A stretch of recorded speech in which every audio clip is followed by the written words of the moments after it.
میرے دوستو، میرے بھائیوں، آج میں آپ کے سامنے جس عظیم ہستی کی ولادت کا ذکر کرنے لگا ہوں، آج میں اس کریم ہستی کی ولادت کا ذکر کرنے لگا ہوں، آج میں اس شان والے نبی کی ولادت کا ذکر کرنے لگا ہوں جس کی ولادت پر بے قراروں کو قرار مل گیا۔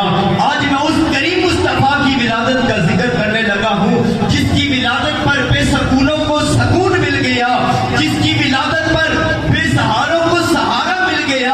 آج اس میں کریم مصطفیٰ کی ولادت کا ذکر کرنے لگا ہوں جس کی ولادت پر بے چینوں کو چین مل گیا، جس کی ولادت پر زمین و آسمان چھونے لگے، جس کی ولادت پر زمین کا ذرہ ذرہ خوشیاں منانے لگا۔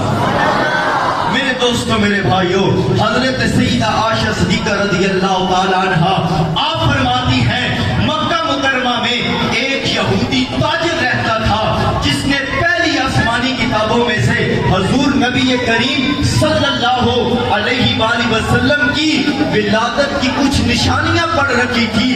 میلاد کی رات کو وہ یہودی قریش والوں سے کہنے لگا، یا معشر قریش، اے قریش، هل ولد فیکم اللیلۃ مولود، کیا آپ جانتے ہیں آج رات کسی بچے کی ولادت ہوئی ہے؟ قریش والے کہتے ہیں، ہم کچھ نہیں جانتے، ہمیں کچھ معلوم نہیں۔ لوگوں، یہودی کہنے لگا، یہودی کہتا ہے، فانظروا واحفظوا ما اقول لكم، ولد هذه الليلة نبی هذه الامة الاخیرہ۔ اور لوگوں، ذرا دھیان سے سنو اور یاد رکھنا، آج رات اللہ کے آخری نبی کی ولادت ہو چکی ہے۔ پھر یہودی کہنے لگا، لوگوں، حضور نبی کریم صلی اللہ علیہ وآلہ وسلم کے دونوں کندھوں کے درمیان مہر نبوت ہے۔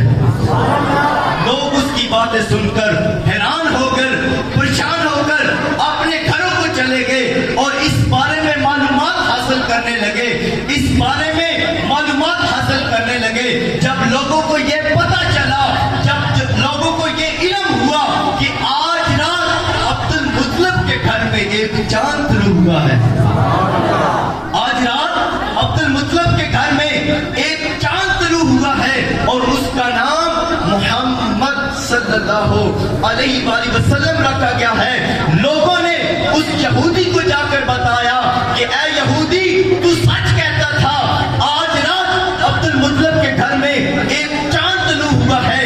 یہودی سنتے ہی کہنے لگا، لوگوں، مجھے اس چاند کے گھر لے چلو، میں نے اس چاند کے چہرے کی زیارت کرنی ہے۔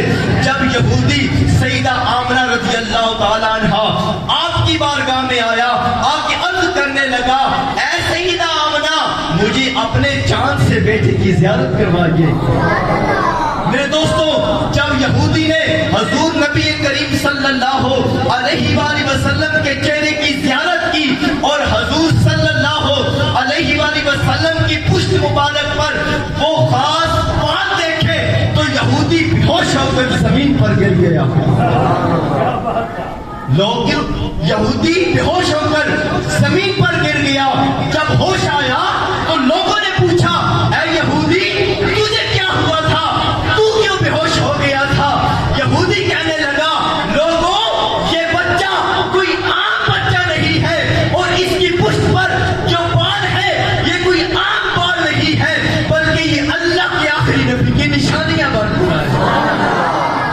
میرے دوستو، اس بات سے معلوم ہوتا ہے کہ یہودی حضور نبی کریم صلی اللہ علیہ وآلہ وسلم کو جانتے بھی تھے اور پہچانتے بھی تھے، لیکن ایمان کی دولت سے محروم تھے۔ میرے دوستوں، میرے بھائیوں، آپ کی اور ملت پال آقا جب پیدا ہوئے، پیدا ہوتے ہی سر سجدے میں رکھا اور فرمانے لگے، رب حبلی امتی، رب حبلی امتی۔ میرے دوستوں، اعلیٰ حضرت رحمت اللہ علیہ نے کیا خوب فرمایا۔ اعلیٰ حضرت فرماتے ہیں، پہلے سجدے پہ روزے ازل سے درود، پہلے سجدے پہ روزے ازل سے درود، یادگاری امت پہ لاکھوں سلام۔ دعا ہے اللہ کریم میری حاضری کو اپنی پاک بارگاہ میں قبول